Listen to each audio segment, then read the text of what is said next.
बिस्मिल्लाहिर्रहमानिर्रहीम। अस्सलाम वालेकुम। आज 17 दिसंबर बरोज़ इतवार हम बात करेंगे दो अहम इशूज़ के हवाले से। इलेक्शन कमीशन ने जो आरओज़ और डीआरओज़ मुकर्रर किए हैं उसमें एक डिस्ट्रिक्ट रिटर्निंग अफसर हैं इरफान मेमन, जो शहबाज शरीफ के दौर के डीसी हैं, जिन्होंने सबसे ज़्यादा पाकिस्तान तहरीक इंसाफ के लोगों के ख़िलाफ़ कार्रवाई की और फिर उसके बाद जस्टिस बाबर सत्तार साहब ने उनको उनकी जो गैर कानूनी इक़दामात थे उस पर स्टे ऑर्डर जारी किया और अब तौहीन अदालत में उनके ख़िलाफ़ जो तगड़ा फ़ैसला जारी हुआ है। ये पहला डिस्ट्रिक्ट रिटर्निंग अफसर है इलेक्शन कमीशन का, जो इलेक्शन कमीशन कहती है कि साफ़ शफाफ इंतखाबात के लिए हमने डिस्ट्रिक्ट रिटर्निंग अफसरान मुकर्रर किए हैं। ये पहला अफसर है जिसको जस्टिस बाबर सत्तार साहब जेल भेजने जा रहे हैं। उसकी तफसील मैं आपके साथ शेयर करूँगा। साथ हम बात करेंगे सिंध हाई कोर्ट का कंटोनमेंट बोर्ड्स की प्रॉपर्टी टैक्स वसूली से मुतल्लिक़ एक अहम फ़ैसला सामने आया है, उसकी तफसील भी मैं आपके साथ शेयर करूँगा। पाकिस्तान में जो सुप्रीम कोर्ट ऑफ पाकिस्तान का फ़ैसला आया है जिसमें सिविलियन के मिलिट्री ट्रायल से मुतल्लिक जो सुप्रीम कोर्ट का फ़ैसला था उसको मुअत्तल किया गया, उस पर जो अब बाकायदा तौर पर Sindh high court bar association ने प्रेस रिलीज़ जारी की है। Sindh high court bar association का कहना है कि सिविलियंस का मिलिट्री कोर्ट्स में ट्रायल आइन के आर्टिकल 10A की खिलाफ वर्जी। सिंध बार एसोसिएशन के हंगामी अजलास का जो अलामिया जारी किया गया है, अलामिया में कहा गया कि सिविलियंस का मिलिट्री कोर्ट्स में ट्रायल मुतवाज़ी अदालती निज़ाम चलाना है। Sindh high court bar association ने कहा कि सिविलियन के मिलिट्री कोर्ट्स में ट्रायल से अदलिया पर आवाम का एतमाद मज़ीद कम होगा। इजलास में यह भी कहा गया कि सुप्रीम कोर्ट अपील पर जल्द आइन और कानून के मुताबिक फ़ैसला करे और साथ उनकी जानिब से कहा गया कि आर्टिकल 10A ये हर ट्रायल की बुनियाद है और अगर किसी ने भी कोई ट्रायल करना है तो आर्टिकल 10A को मद्देनज़र रखना है और अगर आर्टिकल 10A को मद्देनज़र नहीं रखा जाएगा तो वो फ्री एंड फेयर ट्रायल नहीं होगा। और चूँकि आर्टिकल 10A का कंसेप्ट नहीं होता फ़ौजी अदालतों में, इस वजह से उन्होंने कहा कि सुप्रीम कोर्ट ने अब स्टे तो दे दिया है, अब वो जल्द अपीलों को डिसाइड करके अपीलों को खारिज करें और ये स्टे ख़त्म हो और ताकि जो सिलसिला है वो आगे चल सके। पाकिस्तान बार कौंसिल के वाइस चेयरमैन हारून रशीद ये उसी ग्रुप से है जो आज़म नज़ीर तारड़ और एहसन भून ग्रुप है, लेकिन चूँकि आर्मी अदालतों के हवाले से वकला का एक पहले दिन से वकला का एक स्टांस चलता आ रहा है और इनको भी मजबूरन ये स्टेटमेंट देनी पड़ी है, वो भी जस्टिस सरदार तारिक मसूद बैच के ख़िलाफ़ जो काजी फजीसा साहब के बहुत करीबी हैं। पाकिस्तान बार कौंसिल के वाइस चेयरमैन हारून रशीद और चेयरमैन एग्जेक्टिव कमेटी हसन रज़ा पाशा, जो पाकिस्तान बार कौंसिल की एग्जेक्टिव कमेटी है, ये वो हसन रज़ा पाशा हैं जो पाकिस्तान तहरीक इंसाफ के ख़िलाफ़ और इंतखाबात केस में पाकिस्तान बार कौंसिल की जानिब से पेश होते थे अदालतों में, सुप्रीम कोर्ट में। उन्होंने मिलिट्री कोर्ट्स में सिविलियंस के ट्रायल की मजम्मत कर दी है। इस्लामाबाद से जारी पाकिस्तान बार कौंसिल के अलामिया के मुताबिक फ़ौजी अदालतों में सिविलियंस के ट्रायल पर तहफ़्फ़ुज़ात का इज़हार किया गया है। पाकिस्तान बार कौंसिल के रहनुमाओं का कहना था कि इदारों का एहतराम करते हैं और चाहते हैं कि अवाम का अदालतों पर एतमाद मुतज़लज़ल ना हो। अलामिया में कहा गया कि तमाम बार्स पाकिस्तान बार कौंसिल मुतफ़िक़ा तौर पर आर्मी एक्ट के तहत सिविलियंस के ट्रायल पर मुतफ़िक़ नहीं है। महज़ब मुआशरा सिविलियंस का आर्मी ट्रायल होने की इजाज़त नहीं दे सकता। अलामिया के मुताबिक सिविलियंस का फ़ौजी अदालतों में ट्रायल बुनियादी हकूक़ की खिलाफ वर्जी है। अलामिया के मुताबिक सिविलियंस का फ़ौजी अदालतों में ट्रायल होने से सिविल अदालतों की सलाहियत पर सवालात उठेंगे। अलामिया के मुताबिक आइन के आर्टिकल 4 और आर्टिकल 10A के तहत तमाम मुल्ज़मान को कानून के तहत शफाफ ट्रायल का हक़ हासिल है और जो हक़ छीनेगा वो आइन और कानून की खिलाफ वर्जी करेगा, भले वो अदालतें क्यों ना हों। अब आपने देख लिया पाकिस्तान में ये तो वो हैं 104 मुल्ज़मान हैं जो फ़ौजी हिरासत में हैं और वो बाकायदा तौर पर दहशतगर्दी अदालतों में दरख्वास्तें दायर हुई और दरख्वास्तें दायर होने के बाद वहाँ से जो कमांडिंग ऑफिसर थे उन्होंने कस्टडी ली और अदालतों ने, हमारी जो सिविलियन अदालतें हैं, उन्होंने बाकायदा तौर पर फ़ैसले जारी करके उनको कस्टडी दी। लेकिन हमारे यहाँ तो आप इमरान खान के केसेस को देख लें, वो भी तो सिविल अदालतें हैं, वो कोई फ़ौजी अदालतें तो नहीं हैं। जब वहाँ पर आर्टिकल 10A का जो हक़ है वो नहीं दिया जा रहा है और ये कौन सा आर्टिकल 10A है कि दहशतगर्दी अदालतों में अभी एक दिन पहले नून लीग जो दफ्तर हमला केस है 9 मई को, एक ये भी केस था कि नून लीग का जो मॉडल टाउन में ऑफिस है उस पर हमला किया गया। उस केस में 6 माह के बाद 9 मई मुकदमा दर्ज हुआ और 14 दिसंबर को आके नई बगावत की दफ़ात ऐड हुई हैं। उसमें सनम जावेद भी मुलज़िम है, उसमें यास्मीन राशिद भी है, उसमें पाकिस्तान तहरीक इंसाफ की बाकी क़यादत भी है।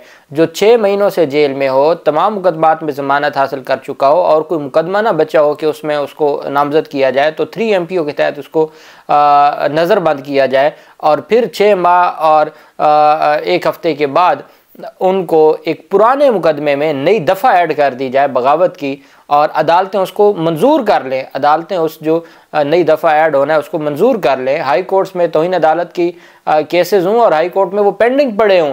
सनम जावेद की दरख्वास्त पर ये तो वही हाल हो गया जो आमिर फारूक साहब का होता था कि अली बाक़ी नजफ़ी साहब ने तौहीन अदालत की दरख्वास्त पर तकरीबन 2 हफ़्ते हो गए फ़ैसला महफूज कर रखा है और वो फ़ैसला नहीं सुनाया गया। वो तौहीन अदालत क्या थी? वो यही थी कि जी कैसे गिरफ़्तार किया जा सकता है। अब इसका मतलब ये हुआ कि अगर फ़ौजी अदालतों में आर्टिकल 10A नहीं है तो सिविलियन अदालतों में इस वक्त पाकिस्तान तहरीक इंसाफ के साथ जो कुछ हो रहा है वहाँ भी आर्टिकल 10A की कोई दूर दूर तक कोई उम्मीद नहीं है। और अब दोबारा रिमांड होगा, दोबारा जो ज़मानत पहले ली हुई थी अब नई ज़मानत लेनी पड़ेगी चूँकि नई दफ़ा ऐड हो गई। ये हमारे मुल्क का निज़ाम है और इस तरीके से ये निज़ाम को चला रहे हैं। दूसरी जानिब सिंध हाई कोर्ट ने कंटोनमेंट बोर्ड्स की जानिब से प्रॉपर्टी टैक्स की वसूली को गैर कानूनी करार दे दिया। हाई कोर्ट में कंटोनमेंट बोर्ड्स की जानिब से प्रॉपर्टी टैक्स की वसूली के खिलाफ दरखास्तों की समाअत हुई। दरखास्त गुजार के वकला ने मौक़िफ़ अपनाया कि 18वीं तरमीम के बाद कंटोनमेंट बोर्ड्स को प्रॉपर्टी टैक्स की वसूली का अख्तियार नहीं है। 18वीं तरमीम के बाद प्रॉपर्टी टैक्स की वसूली लोकल गवर्नमेंट कर सकती है। वकीलों ने कहा कि कंटोनमेंट बोर्ड्स को प्रॉपर्टी टैक्स की वसूली से रोका जाए। जो फ़ौज का के मातहत एरिया होता है, जो कैंट का एरिया होता है कंटोनमेंट बोर्ड, ये वहाँ का केस है। 31 दिसंबर 2018 को कंटोनमेंट बोर्ड ने डिमांड नोटिस जारी किए थे। 4 दिसंबर 2018 को मुख्तलिफ शॉप्स को नोटिस दिया कि कल आखिरी दिन है, प्रॉपर्टी टैक्स जमा कराएं। कंटोनमेंट बोर्ड ने जनवरी 2019 में प्रॉपर्टी टैक्स की वसूली के लिए दबाव डालना शुरू कर दिया, जबकि 18वीं तरमीम के बाद कंटोनमेंट बोर्ड प्रॉपर्टी टैक्स वसूल नहीं कर सकता।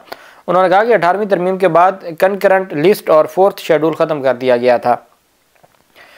18वीं तरमीम के बाद cantonment boards tool fees, property tax वगैरह वसूल करने का अख्तियार ख़त्म कर दिया गया था। कंटोनमेंट बोर्ड के वकील ने मौक़िफ़ दिया कि सिंध हाई कोर्ट के फैसले के खिलाफ सुप्रीम कोर्ट से रजू करना है, लिहाजा हमें मोहलत दी जाए। अदालत ने कंटोनमेंट बोर्ड्स की जानिब से प्रॉपर्टी टैक्स की वसूली को गैर कानूनी करार देते हुए रिमार्क्स दिए कि 18वीं तरमीम के बाद कंटोनमेंट बोर्ड्स की जानिब से वसूल किए गए टैक्सेस रिहायशी वापस ले सकते हैं। अदालत ने कंटोनमेंट बोर्ड्स के वकील की सदा पर फैसला 30 दिन के लिए मुअत्तल कर दिया। अदालत ने कंटोनमेंट बोर्ड्स की जानिब से प्रॉपर्टी टैक्स की वसूली को गैर कानूनी करार दिया और साथ ही उन्होंने कहा कि वसूल किए गए टैक्सेस रिहायशी वापस ले सकते हैं। ये फ़ैसला दिया है सिंध हाई कोर्ट ने कंटोनमेंट बोर्ड्स के हवाले से और ये एक तगड़ा फ़ैसला है। दूसरी जानिब जस्टिस बाबर सत्तार साहब का, आप जानते हैं कि सबसे पहले जो मरहला शुरू हुआ था 3 MPO का और जो दफ़ा 144 का वो इस्लामाबाद में था। बाकी शहरों में तो 9 मई के बाद मामलात टूल पकड़ते हैं और मामलात ख़राब होते हैं, लेकिन इस्लामाबाद में अप्रैल 2022 से लेके आज तक पाकिस्तान तहरीक इंसाफ के लिए नो गो एरिया बना दिया गया था। बाद में जब इमरान खान अदालत पेशियों पर जाते थे तो हर पेशी वाले दिन दफ़ा 144 लग जाती थी। जब कोई जलसा रैली होती थी तो दफ़ा 144 लग जाती थी। वो लगाने वाले थे ये इरफान नवाज मेमन, ये DC थे, शहबाज शरीफ इनको लगा के गए थे। इस DC को हटाने के लिए 4 बार इलेक्शन कमीशन नोटिफिकेशन और ऑर्डर जारी कर चुका है, लेकिन आज तक हुकूमत ने इनको नहीं हटाया। दूसरी जानिब इन्हीं को डिस्ट्रिक्ट रिटर्निंग अफसर इस्लामाबाद भी तैनात कर दिया है। तो फिर बात तो ख़त्म होगी, जब जिसको इलेक्शन कमीशन हटा रहा है तो वो तो उसको हटाया नहीं जा रहा और फिर वही इलेक्शन कमीशन उसको डिस्ट्रिक्ट रिटर्निंग अफसर बना रहे हैं। मुख्तलिफ MPOs जारी किए जाते हैं, तो क्या इसकी कोई आइनी और कानूनी हैसियत है? इसके ऊपर फिर अदालती मुआवन भी मुकर्रर किए गए और इस्लामाबाद हाई कोर्ट ने इसके ऊपर एक्शन लिया और स्टे ऑर्डर जारी किया और अदालत ने कहा कि किसी सूरत भी आप इस स्टे ऑर्डर से आगे नहीं बढ़ सकते और आप किसी का भी 3 MPO का नोटिफिकेशन जारी नहीं करेंगे। इस सारी डेवलपमेंट के बाद तौहीन अदालत की कार्रवाई शुरू होगी। तौहीन अदालत की कार्रवाई के खिलाफ इन्होंने इंटर कोर्ट अपीलें दायर की, वो खारिज हो गई और फिर फर्द जुर्म आयद हो गई। अब अदालत में समाअत हुई तो शहरियार आफरीदी और शानदाना गुलजार की जो मेंटेनेंस ऑफ पब्लिक ऑर्डर है, MP ऑर्डर कहते हैं, maintenance of public order ordinance, उसके तहत तवील हिरासत से मुतल्लिक जो तौहीन अदालत केस में रिकॉर्ड अदालत में जमा करवाने का हुक्म दिया अदालत ने। और अदालत deputy commissioner Islamabad Irfan Nawaz Memon, special prosecutor advocate Qaiser Imam, SSP operations Malik Jamil Zafar और SP फारूक अमजद बुट्टर भी अदालत के सामने पेश हुए। डिप्टी कमिश्नर ने अदालत को आगाह किया कि मेरे वकील सुप्रीम कोर्ट में हैं। जस्टिस बाबर सत्तार ने कहा कि आप कुछ रिकॉर्ड पेश करना चाहते हैं तो आप पेश करें, आप जो भी रिकॉर्ड पर लाना चाहते हैं ले आएँ। डिप्टी कमिश्नर ने कहा कि बाकी जगहों के MPO ऑर्डर भी रिकॉर्ड पर लाने हैं, तो अदालत ने डिप्टी कमिश्नर को हदायत की कि बैन हल्फी और जो दीगर रिकॉर्ड साथ लगाना है वो लगा दें। प्रोसिक्यूटर कैसर इमाम ने कहा कि 50 MPO ऑर्डर जारी हुए। जस्टिस बाबर सत्तार ने रिमार्क्स दिए 150 MPO जारी हुए। जस्टिस बाबर ने रिमार्क्स दिए कि रिकॉर्ड साथ लगा दें, वो भी सामने आ जाएगा कि वो ऑर्डर कैसे हुए। बाकी मुल्क के भी जो MPO ऑर्डर्स हैं वो साथ लगाने तो लगा दें। अगर आपको फ़ोन कॉल्स आएंगी उस पर ऑर्डर पास करें तो आपको रोकना होगा और मैं इस मामले पर अब आपको मज़ीद कोई मोहलत नहीं दूंगा। अब जो तहरीरी फैसला सामने आया, ये हमारे पहले रिटर्निंग अफसर हैं इस्लामाबाद के कैपिटल के। उनके बारे में अदालत ने कहा कि the London counsel for the respondents are unavailable today, कि जी जो मुल्ज़मान हैं जो इरफान नवाज मेमन, वो उनके जो वकील हैं वो अवेलेबल नहीं थे। Let the matter be fixed for 16 जनवरी 2024 के लिए इस मैटर को फिक्स किया जाता है। When it will proceed on day to day basis, 16 जनवरी से ये रोज़ाना की बुनियाद per day to day basis पर समाअत इस पर शुरू होगी, so that the trial can be concluded, ताकि जो जल्द ट्रायल है वो उसका फैसला हो सके। To the extent that the respondents wish to file any affidavits and any other materials that they wish to rely on they may do so. अगर ये कोई भी एफिडेविट या कोई भी डॉक्यूमेंट या कोई भी दस्तावेज़ जमा करवाना चाहते हैं तो ये शौक़ से जमा करवा लें और ये अपना वो जमा करवाएं। 16 जनवरी को रोज़ाना की बुनियाद पर समाअत होगी। अब रोज़ाना की बुनियाद पर समाअत हुई तो ये एक हफ़्ते में डिसाइड हो जाएगा, तो मतलब ये कि जनवरी के महीने में ही सज़ा हो जाएगी, चूँकि बहुत बुरे तरीके से कानून का गलत इस्तेमाल किया इस DC ने। और ये शहबाज शरीफ का DC है, शहबाज शरीफ दौर का, जिसको इलेक्शन कमीशन पूरा ज़ोर लगा के नहीं हटा सका। इलेक्शन कमीशन का ज़ोर सिर्फ पाकिस्तान तहरीक इंसाफ पर चलता है। अब जब ये सज़ा हो जाएगी और ये जेल में चला जाएगा तो डिस्ट्रिक्ट रिटर्निंग अफसर जिम्मेदारी कैसे निभाएगा और वो डिस्ट्रिक्ट रिटर्निंग अफसर कैसे रहेगा। तो इसका मतलब ये है कि रिटर्निंग अफसर इनको तब्दील करना पड़ेगा इस्लामाबाद किया तक। इसी तरीके से पाकिस्तान तहरीक इंसाफ ने प्लानिंग की है, लाहौर के जो डिस्ट्रिक्ट रिटर्निंग अफसर हैं, सियालकोट के हैं, उनके तमाम ये MPOs की जो तफसीलात और नोटिफिकेशन हैं वो साथ लगा के इलेक्शन कमीशन से रुजू कर रहे हैं। अब स्पेसिफिकली जो बहुत तगड़े तरीके से पाकिस्तान तहरीक इंसाफ के ख़िलाफ़ कार्रवाई कर रहे थे उनको हर सूरत हटाने का भी तहिया कर लिया पाकिस्तान तहरीक इंसाफ ने।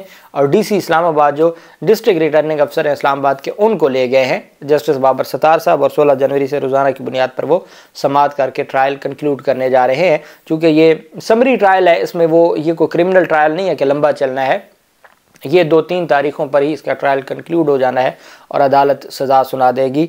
अल्लाह पाक पाकिस्तान का हामी और नासिर हो। बहुत शुक्रिया। अल्लाह हाफिज़। पाकिस्तान जिंदाबाद।